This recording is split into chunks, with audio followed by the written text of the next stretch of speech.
ಪ್ರತಿದಿನ ನಮ್ಮ ಮನ ಅಪೇಕ್ಷಿಸುತ್ತೆ ಹೊಸತನವನ್ನ. ಹಾಗಾಗಿ ನಾವು ಪ್ರಾರಂಭಿಸಿದೀವಿ ವಿಶೇಷ ವಿಭಾಗಗಳನ್ನ. ಇವಾಗಿನ ವಿಭಾಗ ಏನ್ ಗೊತ್ತಾ? ಜ್ಞಾನಫಲ. ಗುರುಜಿ ಏನ್ ಹೇಳ್ತಾರೆ ಕೇಳೋಣ. ಗುರುಜಿ, ಇಂದಿನಿಂದ ಜ್ಞಾನಫಲ ಅನ್ನೋ ಒಂದು ವಿಶೇಷ ವಿಭಾಗ ಪ್ರಾರಂಭಿಸ್ತಾ ಇದ್ದೇವೆ. ಇವತ್ತೇನ್ ಹೇಳ್ತಿದ್ದೀರಾ? ಜ್ಞಾನಫಲದಲ್ಲಿ ಜ್ಞಾನವನ್ನ ಅಭಿವೃದ್ಧಿ ಪಡಿಸ್ಕೊ ಅಂತ ಹೇಳ್ತೀವಿ.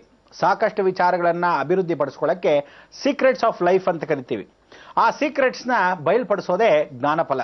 ಆ ಸೀಕ್ರೆಟ್ ನಿಮಗೆ ಹೇಳಿದಾಗ, ಆ ರಹಸ್ಯ ನಿಮಗೆ ಹೇಳಿದಾಗ ಖಂಡಿತವಾಗ್ಲೂ ನೀವು ಅದು ಪ್ರತಿಫಲ ಅಪೇಕ್ಷೆ ಮಾಡೋದಿರಲಿ, ಖಂಡಿತ ಅದನ್ನು ಸ್ವಾಗತಿಸ್ತೀರ.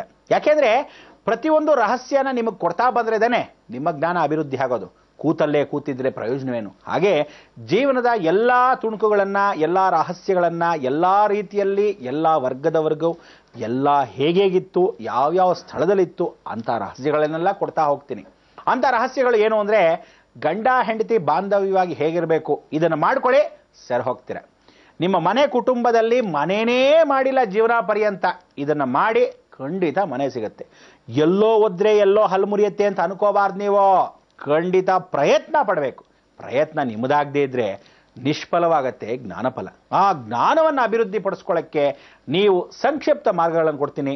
ಟಿಪ್ಸ್ ಥರ ಪ್ರತಿಪೂರಕವಾಗಿ ಅದು ವಾಸ್ತುಶಾಸ್ತ್ರದ್ದಾಗಬಹುದು, ವೈದ್ಯಕೀಯ ಚಿಕಿತ್ಸೆ ಆಗಬಹುದು, ಜೀವನದ ರಹಸ್ಯ ಮೌಲ್ಯಗಳಾಗಬಹುದು, ಗಂಡ ಹೆಂಡತಿರ ಬಾಂಧವ್ಯದ ಕೆಲವು ರಹಸ್ಯಗಳನ್ನು ಬಯಲ್ಪಡಿಸೋದಾಗಬಹುದು.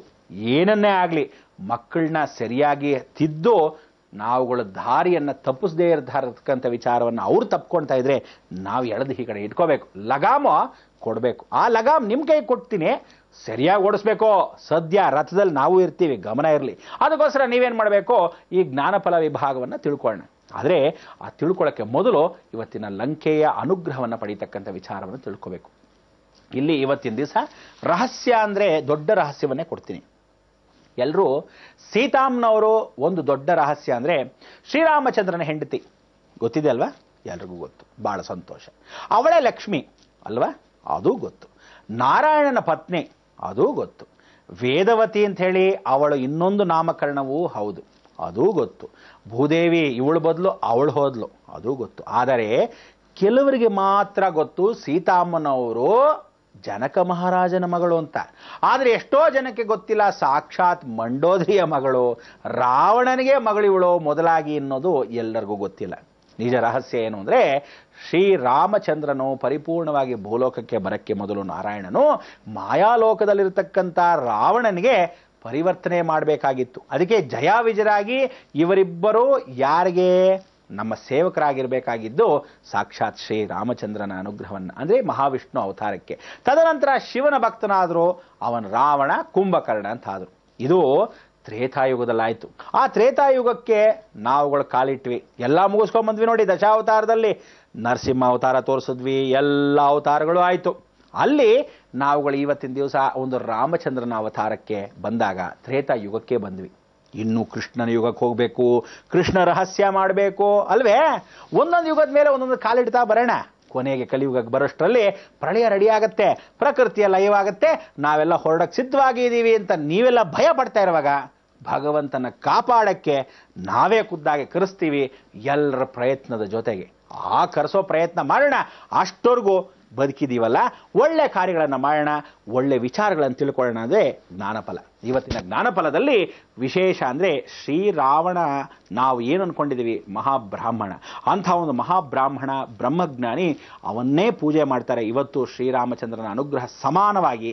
ಎಲ್ಲಿ ಅಂದರೆ ರಾಮೇಶ್ವರದಲ್ಲಿ. ರಾಮೇಶ್ವರದಲ್ಲಿ ರಥಯಾತ್ರೆ ಕೂಡ ರಾವಣನಿಗೆ ಮೊದಲು ಪೂಜೆ, ತದನಂತರ ಯಾಕೆಂದರೆ ಲಂಕಾ ಅನ್ನೋದು ಅವನಿಗೆ. ಆ ಲಂಕೆ ಹೇಗೆ ಬಂತು? ಲಂಕೆ ಇನ್ಯಾರ್ದು ಅಲ್ಲ, ಸಾಕ್ಷಾತ್ ಪರಮೇಶ್ವರಂದು. ಇದು ದೊಡ್ಡ ರಹಸ್ಯ. ಲಂಕೆ ರಾವಣನದಲ್ಲದೆ ಪರಮೇಶ್ವರಂದು ಹೇಗಾಯಿತು? ರಾವಣನ ಕೈಗೆ ಹೇಗೆ ಬಂತು? ಇವನಿಗೆ ಸೌತಿ ಪುತ್ರನಾಗಿರ್ತಕ್ಕಂಥ, ಅಂದರೆ ದೊಡ್ಡಮ್ಮನ ಮಗ ಯಾರೋ ಕುಬೇರ, ಅವನ ಆಸ್ಥಾನವಾಗಿತ್ತು ಮೊದಲು. ಅದಾದ ಮೇಲೆ ರಾವಣಂದು. ಹೀಗೆ ಒಂದೊಂದಾಗಿ ನಾವು ತಿಳ್ಕೋಬೇಕಲ್ವಾ? ಇದೆಲ್ಲ ಇವತ್ತಿನ ಅನುಗ್ರಹವನ್ನು ಪಡಿತಕ್ಕಂಥ ಲಂಕೆಯ ವಿಭಾಗದಲ್ಲಿ ನಾವು ಹೋಗಬೇಕು. ಅದಕ್ಕೆ ನಿಮಗೆ ಮೊದಲಾಗಿ ಲಂಕೆಯನ್ನು, ಇಂದಿನ ಲಂಕೆಯನ್ನು ಸ್ವಲ್ಪ ಮಟ್ಟಿಗೆ ಸಂಕ್ಷಿಪ್ತವಾಗಿ ತೋರಿಸಿದೆ. ಈ ಲಂಕೆ ಜೊತೆಗೆ ಬಹಳ ಸಂತೋಷಪಟ್ಟು ನೀವುಗಳು ಆ ಲಂಕೆಯಲ್ಲಿ ಎಷ್ಟೋ ಜನಕ್ಕೆ ರಹಸ್ಯ ಗೊತ್ತಿಲ್ಲ. ರಾವಣ ಎಲ್ಲಿದ್ದ ಇಲ್ಲಿ ಅನ್ನೋದು ಗೊತ್ತಿರಲಿಲ್ಲ. ಸೀತಾಮ್ನವರು ಕೂತಿದ್ದ ಜಾಗ ಇವತ್ತು ಹೆಂಗಾಗೋಗಿದೆ ಅದು ಗೊತ್ತಿರಲಿಲ್ಲ. ಸಂಕ್ಷಿಪ್ತವಾಗಿ ತೋರಿಸ್ತಾರೆ. ಆದರೆ ಆಂಜನೇಯ ಈ ಜಾಗಕ್ಕೆ ಬಂದಿದ್ದು ಹೇಗೆ, ಬೆಂಕಿಯನ್ನು ಹಚ್ಚಿದ ಹೇಗೆ, ಆ ಬೆಂಕಿಯನ್ನು ಹಚ್ಚಿದಾಗ ಇವತ್ತವರೆಗೂ ಆ ದೋಷಗಳು ಯಾವ ರೀತಿ ಭಾರತ ದೇಶದ ಮೇಲೂ ಕಾಡ್ತಾ ಇದೆ ಅದು ಗೊತ್ತಿಲ್ಲ.